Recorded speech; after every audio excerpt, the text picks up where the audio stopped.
Hundreds of thousands of people attend Tony Robbins events every year, but there's an event that only takes place once a year in the States, where 2,500 people from all over the world come to Florida to experience one of his most intimate and intensive programs, Date with Destiny. It's 6 days of total immersion, and the people who go through this don't just discover who they are, what drives them, and their ultimate purpose in life. They dive deep into how they interact with others and discover new things about their relationships. Yeah, this is the place where you deal with the hard stuff. And with thousands of people in a room, digging into their pasts, envisioning their future, you name it, you can imagine how emotionally charged the room gets and how personal of an experience Date with Destiny is. So it's not hard to understand why Tony never allowed cameras in to document the event. That all changed when he met acclaimed documentary filmmaker Joe Berlinger. Tony and Joe were first introduced to each other by two other heavy hitters in the entertainment industry, Brian Koppelman and David Levien, who themselves had attended Date with Destiny and ultimately went on to executive produce the documentary. Now, you might be wondering why Joe would have pursued a subject like Date with Destiny in the first place. You might be especially curious as to why he felt so strongly about it that he pressed Tony for years to agree to it. After all, Berlinger is known for investigative films like the Paradise Lost trilogy about the West Memphis Three, which exposes cracks in the criminal justice system, and Crude, which is about pollution in the Amazon from giant oil companies. His work, for the most part, has been geared toward taking us into the issues of the world that are often obscured by media or politics and uncovering disturbing truths. So for this film, it's a bit of a departure in subject. Motivation, the storytelling, the deep dive into parts unknown, that's all there. And that's what made the endeavor a clear choice for Joe. The film is called Tony Robbins, I Am Not Your Guru, and it premiered at South by Southwest in March, followed by a string of showings at film festivals. The documentary was picked up by Netflix, and it will premiere to members worldwide on July 15th. Here to talk with us today about the making of the documentary is Joe Berlinger. Joe, thanks for coming on the show. Of course, glad to be here. So I'd love to start actually with some personal history, so we can understand how you got to where you are today. What was your path to becoming a filmmaker? Oh, I had the most circuitous route to becoming a filmmaker. It was not what I was planning. I was actually a language major in college and fluent in German as a result of that. My focus was on German and I spoke French, but really I was quite proficient. And my only goal in college was to figure out how to live in Europe, get paid to speak languages, and that was the goal. So somehow I bluffed my way into a job at a huge international advertising agency, Ogilvy and Mather, Oh, wow. which is based in New York. Yeah. But they had a Frankfurt office, and they were looking for a young American to go kind of be a client service person to coordinate the activities of American clients advertising in Europe. Basically, I was kind of like this glorified account executive. People, when I tell them that and see what I've done since, have a hard time wrapping their heads around that. But really, I was not interested in anything other than finding a way to, live overseas and speak German. It got me into the media business, and my first time on any film set was on a TV commercial shoot in Germany, and that's when the light bulb went off. So I'm 22 at this point. I had gone to Colgate University again as a language major, but when I was in Germany, I'm on a TV commercial set for the first time, and that's when the lights, camera, action kind of caught my attention, and I realized, oh, this part of the business is really interesting. So I spent a couple of years in Germany, trying to figure out how to get to that side of the business. Eventually went back to New York with Ogilvy as a producer on American Express commercials. We then hired the Maisel brothers, who are the seminal, 1960s cinema verite kind of godfathers. They did films like Salesman, Grey Gardens, Gimme Shelter. And when I was, working at Ogilvy, we hired these guys to shoot some unscripted television commercials. And I kind of hit it off with one of the brothers, David Maisels, who died, several actually 2 decades ago. The other brother, Albert, died just recently, but I particularly hit it off with David Maisels, and over lunch, I explained to him that, hey, I'm looking to get into the film business, and he said, well, we would love to do more TV commercials because they're lucrative. So we cooked up a plan where I would come work for them and basically become their executive producer for television commercials, which meant I shopped their reel around to Madison Avenue to get them more advertising work. But I used that 5 year period as my film school and learned everything I could about documentaries. That is also where I met Bruce Sinofsky, who I made a number of my early films with. Bruce also sadly just passed away. And Bruce and I did Brothers Keeper together there while we were, you know, basically Brothers Keeper was a moonlighting operation while we worked. He was an editor and I was their marketing guy. And while we were there, we made Brothers Keeper. And when Brothers Keeper needed to find money to be edited, we got the money from a now defunct PBS program called American Playhouse.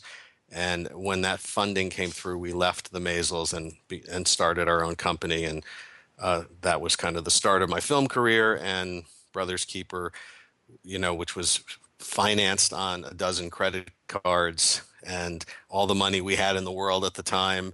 Ultimately, it went to Sundance, won a prize, and kind of that launched our careers. Wow, that's a great story. And and the irony of it is, I was never intending to be, a documentarian per se. So now that I'm one of the recognized people in my field, I look back now. Of course, I think everything now. I look back and think everything happens for a reason. And of course, I was destined to do this, and it's been an amazing life adventure to go drop into people's worlds. Whether it's a week, a month, or in the case of the West Memphis Three, 20 years.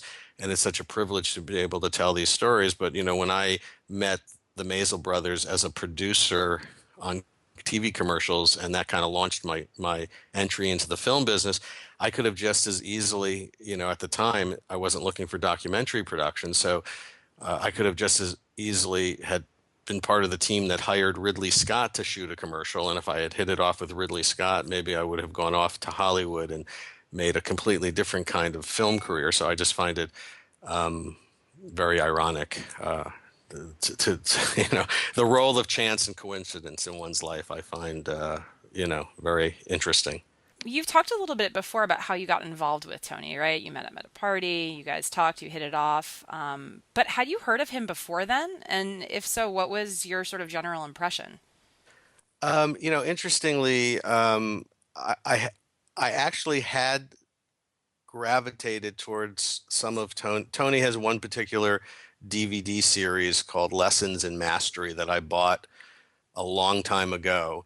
And, I'm not a self-help person, or so I thought, and I'm not a seminar kind of person. I mean, I didn't even know Tony did seminars when I met him. I just had this very superficial perception and misperception of that guy who did all those commercials, the guy on the elevator from Shallow Hal.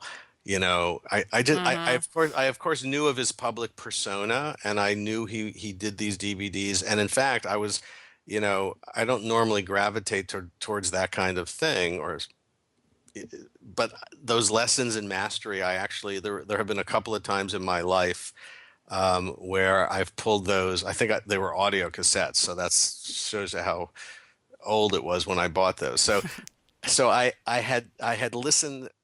Now that I've met a lot of hardcore Tony Robbins fans, I was not one of those people who, bought every book, every DVD, go to the seminars. But ironically, my only foray into listening to something to help me was that Lessons in Mastery years ago, and a couple of times in my 20s and my 30s, I like in moments of like where I'm trying to figure stuff out, I had pulled those things out.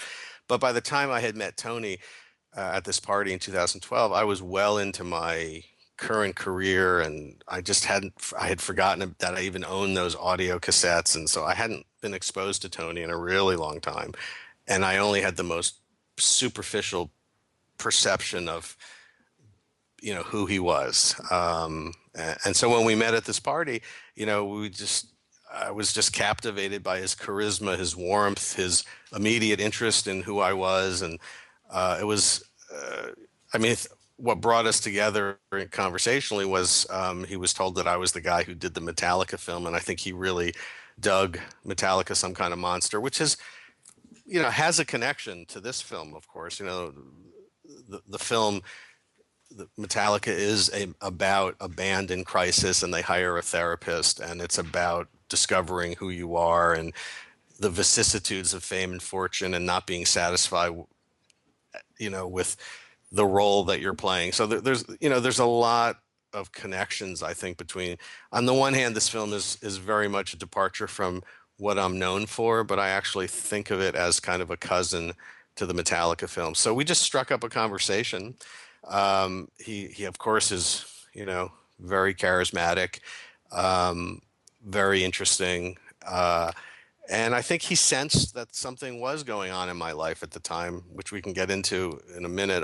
We weren't discussing what was going on in my life, but I think he had a sense that there was some, unsettled business, because and I said to him, hey, I actually told him, I have your lessons in mastery audio cassettes, but since the formats have changed, I never updated it. And, I haven't listened to it in a long time, but, and so, we chatted. I said, I didn't know you did seminars, and, but he invited me to one, and I, I went home and I discussed it with my wife. She said, sure, go for it, And as I was getting in the car to go to the airport, as I was getting on the plane to fly to Palm Springs, California, where Date with Destiny was held until they switched to Boca the year that I shot it in 2014. So, the entire time I'm headed out there, I'm wondering, why am I doing this? I'm a super busy guy. If you were to look at my film credits and TV credits on IMDb, you would see, for a 54-year-old person, I have, at the time I was 50, I've done quite a bit. I've worked I'm a bit of a workaholic. So for me to take 6 days out of my life to go to some seminar that I had never really heard of, and me not being a seminar person, I was surprised. Something was pulling me there, and as I, at each leg of the journey, as I made my way to Palm Springs, I kept wondering, I can't believe I'm doing this, but there was something about Tony that in our conversation that just hit a nerve, and I decided to check it out. Something pulled you there, and you were there day one. And you mentioned that you had a reaction where you wanted to leave, right? Right. Well, But you yes, didn't want to insult him because you're sitting up right. front. Right. That's the other half of the story. I get there, I get to Date with Destiny. I realize, Tony is very generous and invites. I wasn't the only person he invited. At any of these events, there are, quite a few people from all walks of life that he's encountered in his recent travels, who he's invited. So I was one of quite a few people that were there as his guest. And one of Tony's people and was, a Date with Destiny staffer is actually assigned to making sure, his people are taken care of. And so I realized I wasn't quite anonymous there, which, at first I felt, oh, very, I felt special. Oh boy, not only has he invited me here, but there's somebody here checking in with me and his other guests, of course. It wasn't exclusively for me, to make sure you're having a good time. So at first I felt, oh, this is, wow, what a thoughtful, nice guy. And of course I still think that, but at the time, I thought, wow, this is really thoughtful and this is great. And so the thing starts, and after the first break, I didn't walk. I ran for the exit doors, and all my red flags were going off. And I Mm-hmm. said, "Oh my God, what have I gotten myself into? I have got to get out of here." Obviously, something was touching a raw nerve. I'm a guy who looks through the camera for a reason. I'm an observer of life, or so I thought, not a participant. I the idea of pairing off with a stranger, and starting to reveal kind of innermost thoughts. And, let's face it, there's music and Touching. physicality Yeah. and hugging, Uh-huh. and I don't want to overplay that for people and scare them off. Most of the seminar is not that, but in the first 2 hours, you know, he want, you're getting oriented into this world. And, you know, a big part of what he does is that physical, is remaining active and dancing and jumping. And because that's when the breakthroughs happen, when your energy is at a certain level. So you get much more of it at the beginning because you're just getting introduced to that. So I had no idea what I was stepping into. I had no idea about all the amazing, very content rich stuff that was going to happen over the next 6 days. All I knew is I was in a room with a lot of people, lots of loud music, jumping up and down, hugging a stranger, pairing off with somebody, because you pair off with you find a partner if you haven't come with somebody. And in fact, if you've come with somebody, you're encouraged to, maybe not partner with the person you've come with. So I fled for the exit doors. I mean, again, all of my red flags were going off. I called my wife, Lauren, and I said, "Oh my God, I have got to get out of here. I can't believe that I've signed up for 6 days of this." Tony is very aware that I'm here because there's somebody assigned to his guests. And like, what's my exit strategy here so I don't insult the guy who so nicely invited me here? But I just can't last 6 days. And my wife, bless her heart, said, "Look, you've carved out the time. You rarely take time for yourself like this. You just stick it out. Give it another day before you make any rash decisions."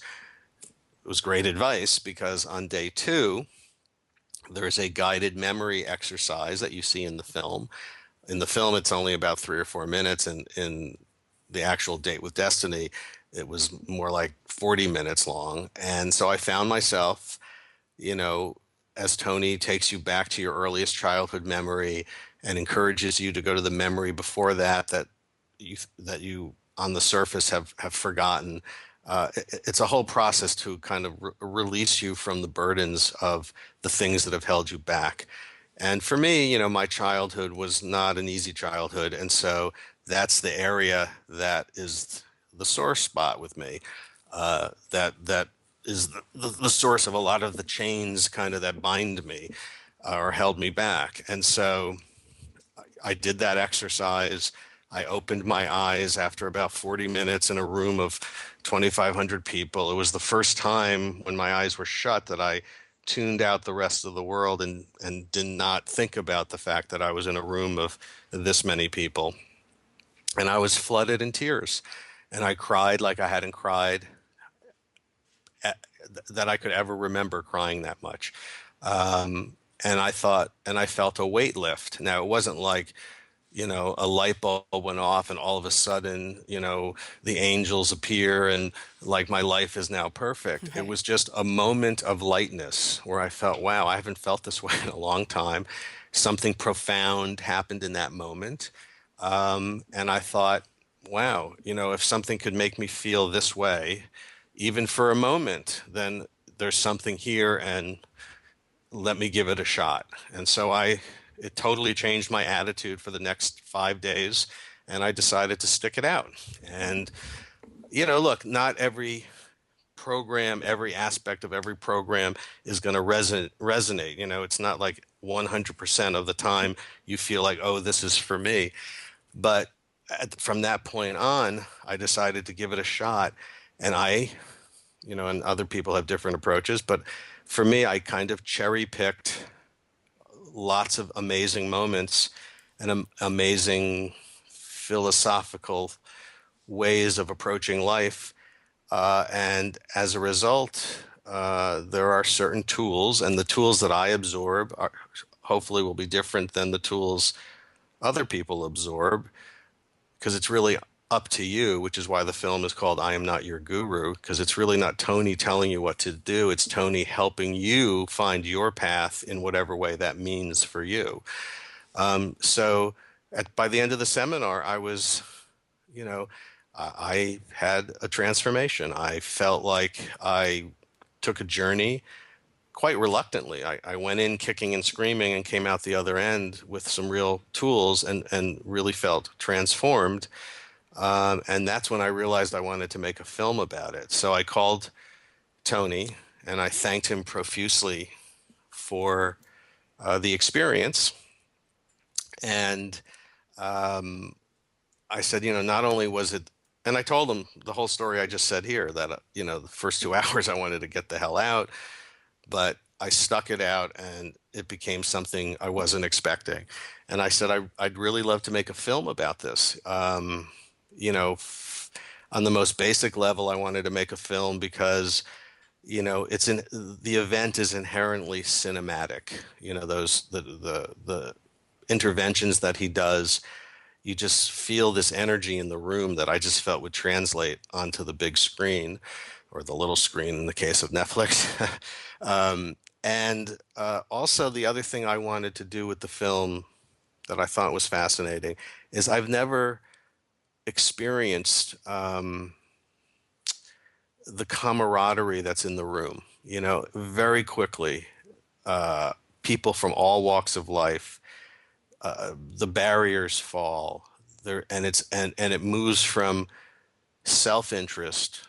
Of course, everyone's there to improve their lives, so that's inherently self-interested, and that certainly is a big part of it. But there's also this communal caring and this spirit of connection with one another and this rooting for other people. You see it in the dawn sequence. That room is in my documentary. The room is on their feet in tears, sending this woman love. This woman who went through horrible physical abuse as a child, and she tells that story.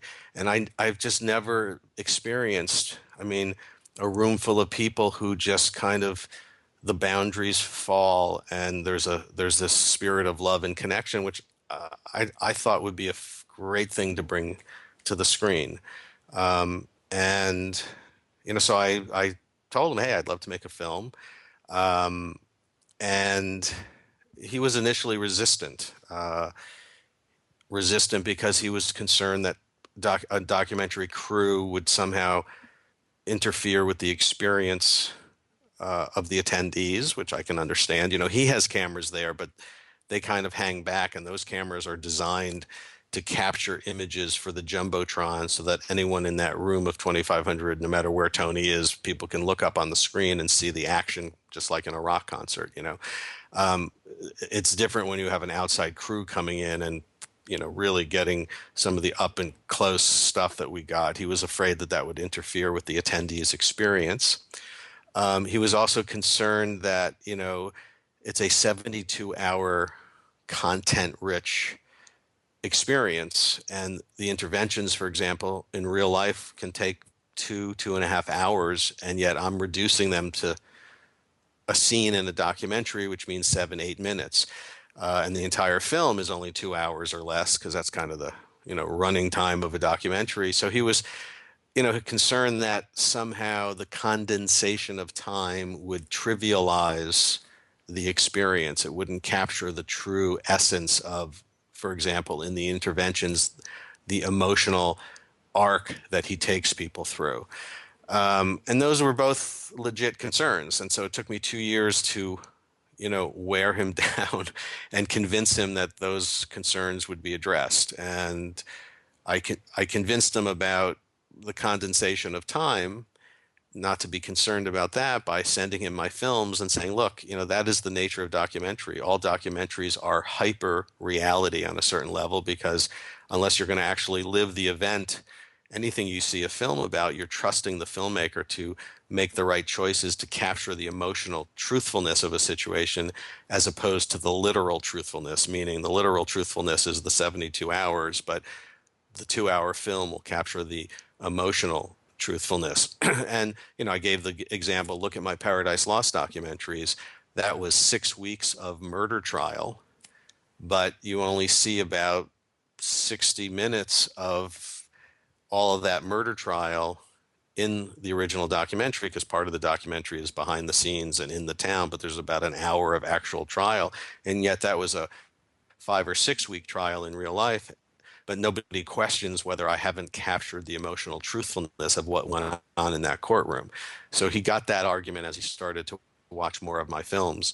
The other concern about impeding the experience of the viewer, I just originally I wanted to come with, I wanted him to give me the permission to give me a letter, actually, an access letter saying, hey, yes, you can make this film. And then I would go out and raise money for it. And so I felt I couldn't start the film until he gave me, unfettered permission to shoot the event. And finally I said, look, I'll come on my own risk. I won't get another entity involved. Let me come. We'll start shooting the event. And if at any time you feel like the presence of the documentary, my presence, or the crew, is impeding in your attendees' experience, we will, we'll shut it down. You can tell me to go home, and I'll give you the footage to use how you want, but we'll shut the film down.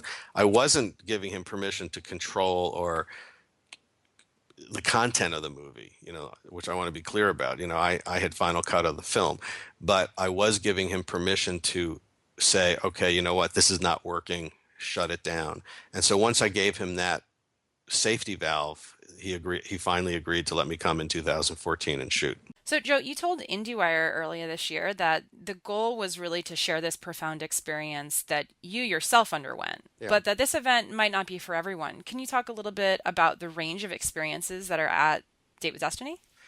Yeah, like any event, I think different people get different things out of it. And in fact, one of the things that I found so amazing about the event is the range of people and why they're there. I mean, as you see in the film, there are a number of people there, who are thinking about suicide. And yet there are a number of people there who are, well-known celebrities who are just looking to get to the next level.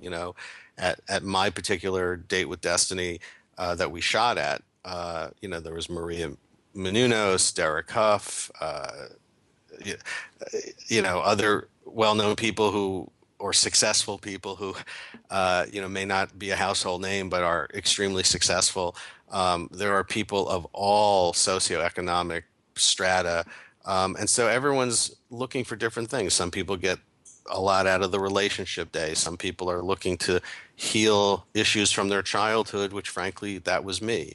So I think there's no one reason to be there, no kind of prototypical person who attends. And I think that's kind of the amazing thing. And I was talking before about the camaraderie in the room. That's what I found so amazing, because there's a group of people who the boundaries fall. There's a feeling of love and connection in the room between people who, like, if you were all at a party, you wouldn't quite understand why all these people are in the same room in another situation, because they're really from all walks of life. They're people you may not necessarily be friends with in other circumstances, and yet there's just a feeling of connection. And that's really what I wanted to bring to the screen. One of the things that people will find interesting about this film, and is potentially a liability, is that I'm a incredibly skeptical person with regard to my filmmaking, and documentary making in general is a skeptical, or can be a skeptical endeavor. And this is a film where I wanted to do something different with the documentary form. Specifically, instead of, one of my pet peeves, I would say, is that documentary, the definition of documentary these days seems to be wrapped up in this idea that documentary has to be an investigative takedown piece of some social ill. Now, I've made many of those films. I've taken on FBI corruption. I've taken on pollution in the Amazon by corporate polluters. I've taken on, prosecutorial misconduct, wrongful conviction. I mean, I've taken on a lot of tough issues, a lot of social ills that need to be addressed. So I am not knocking that. I've contributed to the trend. And in fact, because of the gutting of print journalism, and because of corporate ownership of the news media, a lot of investigative reporting is only being done by documentarians. So, a lot of social issues are only being addressed by documentarians because the blurring of the line between entertainment and news in corporately controlled television networks has made certain stories taboo, like certain stories a network won't touch for fear of offending advertisers. And that's just the reality of the world we live in. So I'm not knocking that kind of documentary, but in many people's minds, documentary has become equated with the investigative takedown piece. And I wanted to do something very different, which is I had an amazing experience at Date with Destiny. I thought it was inherently cinematic, and I wanted to do something a little different with the documentary form, which is to just give people this kind of experience. I liken the film to a concert film, but it's like a concert of human emotion. And I'm not here to critique Tony or his methods, to bring in third-party voices to talk about whether it's bad or good. I'm just here to share the experience, and I hope the viewer gets something out of it. I'm not saying, I didn't make this film so that people go run and sign up for Tony Robbins seminars. If that happens, I think people will get a lot out of it. But I just wanted to share an experience that if the viewer spends the 2-hour running time of the film thinking about the direction of their own life, thinking about how to become more satisfied, how to become more grateful, which is if I had to boil it down to what I got out of Date with Destiny, it was gratitude for the wonderful circumstances of my life, which I had been taking for granted and causing me to be never satisfied. If I had to boil it down, that's what I got out of Date with Destiny.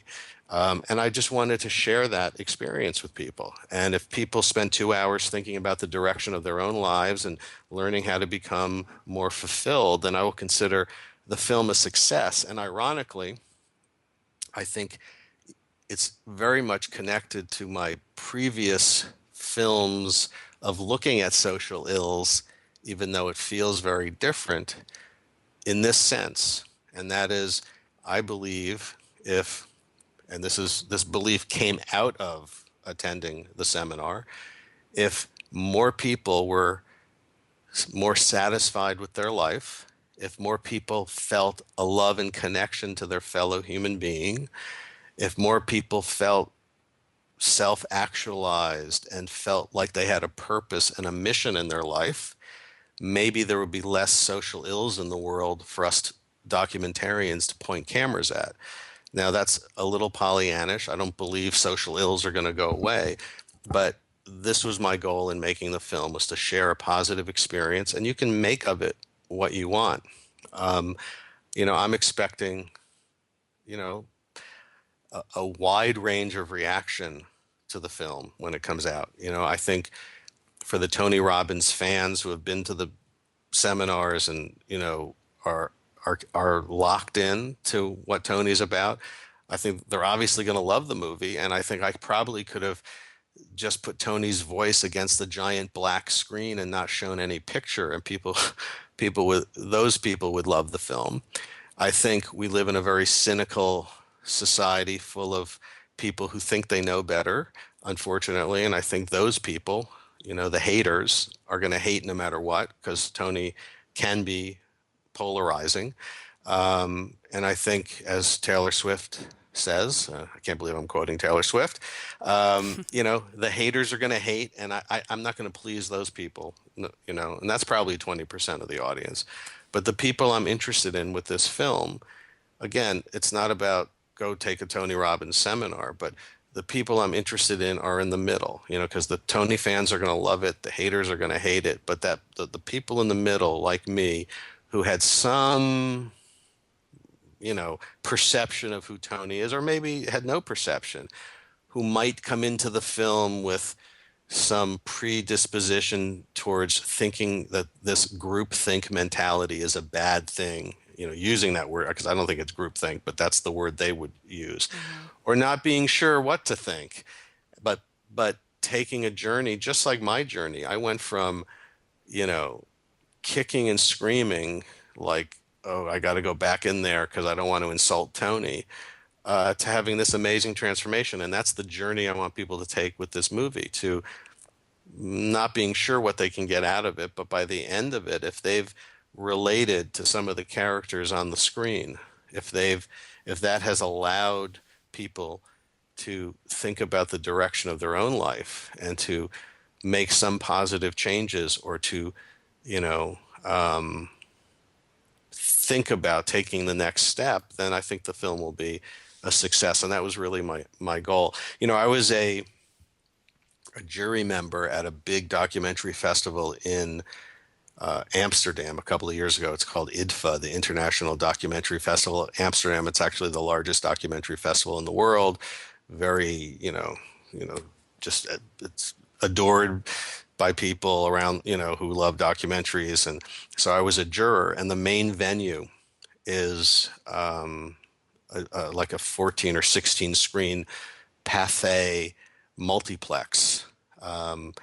And I arrived late and was leaving early, so I really had to cram in a bunch of films in a short period of time. So I was taking a break after my third really downer film, about some terrible thing, on a day that I was seeing like four or five films.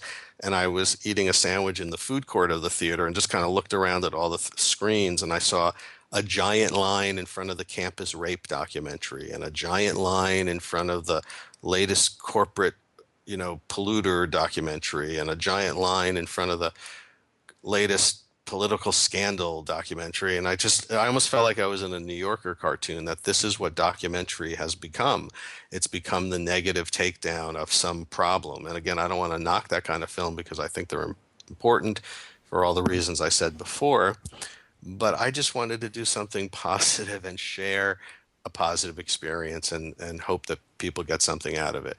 And because of that orientation, that I spoke of, that documentaries seem to be more about where's the takedown, where's the dark side. It's been interesting, and it will be interesting when the film actually comes out, to see what people write about it. But I'm expecting negative reviews, because I think reviewers and critics are going to want to say, well, where's the dark side of Tony Robbins? Where's the balance? Why haven't you shown the people who had a bad time? I mean, these are actually some comments I've heard from some early reviews. Where's the dark side? Where's the balance? And to me, I think this is an incredibly objective and balanced documentary, because I'm not telling you what to think. I have faithfully recreated, and all of the people who have seen the film, who have gone to Date with Destiny, have marveled at how accurate my portrayal is, despite only being two of 72 hours of an event. Um, you know, I'm not telling you what to think about the event. If you have a negative predisposition towards Tony Robbins and you see this film, yeah, it might confirm it. If you have no idea about him, hopefully this will expose you to some new ideas. But some people, it may not be for them. So this film is incredibly objective, because I'm faithfully capturing an event and not telling you what to think about it.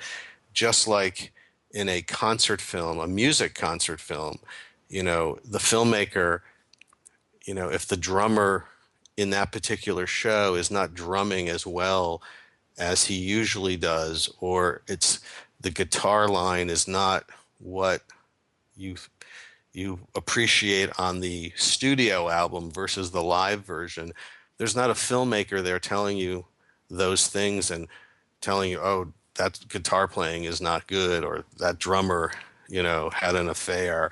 You know, it's it's an immersive experiential film where you're free to make your own decision. So it's been interesting, the reaction, because I've now screened it, and I deeply appreciate Netflix very early on supporting the film, and it's great that it's going to be on Netflix, in part because obviously it reaches this global audience, but also it allows you to play the movie back and forth. And if you want to go back to a certain spot, you know, because you want to get something out of it, Netflix in many ways is the perfect venue. So I appreciate how early they got involved in the film and how excited they've been. But the one thing about this film that, you know, seeing it in a big room with a lot of people, as we've done at film festival. So it's not going to have a traditional theatrical release. It's going to go out on Netflix, and that's great. But having done a number of film festivals and special screenings and seeing the film in a room of 700-800 people, it's a powerful experience for people. I mean, people have given us standing ovations, flooded in tears, have told me how moved they've been. People who, of course, the fans find it to be a perfect encapsulation of the event. It's the non-fans who have said, I went into the film thinking, oh, I'm going to hate this guy, and coming out the other side, being totally transformed by the viewing experience and wanting to know more. So there's a disconnect between what the people who are watching the film are feeling and what some critics are saying, like, where's the dark side? Where's, it's like, I'm giving you an event, and I didn't find a dark side, so I'm not going to report on a dark side that for me didn't exist. Sure. And, it's interesting too because there's plenty of darkness in it. People have been calling it, I think there was a headline, the feel good film. Yeah, And it's not a feel good film, right? It's not something you just Netflix and chill with, with your friends. It's definitely right. still an emotional investment. So it's going to be interesting to see what the reaction will be when it does come out right on Netflix, Yeah, and it has this broad audience. I'm excited to see what people think. So, just, one more question. Sort of wondering what's next, right? I mean, you mentioned that his events are inherently cinematic, and there could potentially even be, future film or television narratives around this. I think it's fascinating, right? Because people are surprising.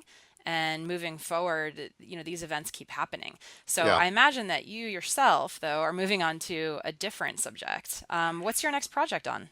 Yeah, I've got quite a few things. I mean, I have to say this experience has opened my eyes to wanting to figure out how to, mm, you know, do more on human consciousness and spiritual growth and those kinds of things. I haven't quite figured out what I want to do in that realm. And so for those people who actually know and like my films and are worried that I'm going off in this new direction and not going to go back to my It's deeply okay. investigative, you know, I jokingly tell people I make feel bad movies, Yeah, the because gritty stuff. Yeah. I've done films about such horrible subjects, but it's because I want to shine a light on I like to give a voice to the voiceless and shine a light on injustice, and that is something that is a big part of my background and filmmaking background. It's something I will continue. I'm doing a show right now for Discovery on a guy, Richard Glossip, who's on death row, and the state of Oklahoma wants to kill him.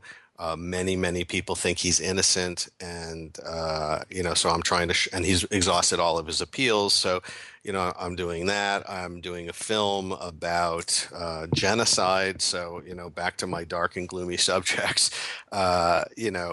So very busy, and I certainly will continue making the kinds of films that speak to me, which is shining a light on injustice and you know being part of this very important movement of modern day documentary in this kind of era of corporate ownership of the media, really telling stories that sometimes that kind of media is afraid to tell.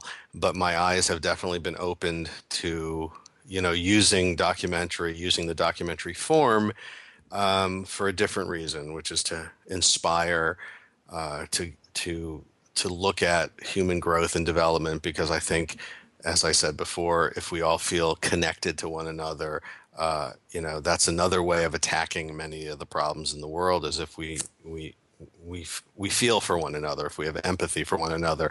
And I think that's what Tony does so brilliantly.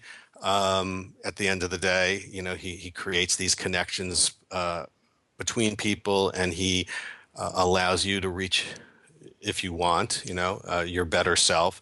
And it's not like at the end of the seminar, boom, you're finished. It's again why I call the film I'm Not Your Guru, because it really requires you to continually work on yourself. But I think if we're all working on ourselves and feeling connected to not just one another, but to who you really are, I think that's as an effective way to counter all the problems there are in the world, just as effective as pointing a camera at the problems and saying, "Hey, look at these problems." But so I think I'll be doing both. But I thank Tony for that kind of eye-opening experience. Yeah, and thank you, Joe. You did a great job with this. And I think everybody listening, tune into Netflix. July 15th, it will be available. It is called Tony Robbins, I Am Not Your Guru. All right. Thanks, Joe. Cool. Thanks for having me. I appreciate it. You can find Joe Berlinger's documentary, Tony Robbins, I Am Not Your Guru, on Netflix starting July 15th. And to learn more about Tony Robbins and Date with Destiny, visit www.tonyrobbins.com/documentary. The Tony Robbins podcast is directed by Tony Robbins and hosted by Anna York. Kerry Song is our executive producer. Tyler Culbertson is our associate producer. Jamie Carvajal and Adriel de la Torre are our digital editors. Special thanks to Diane Adcock and Mary Buchheit for their creative review. Copyright Robbins Research International.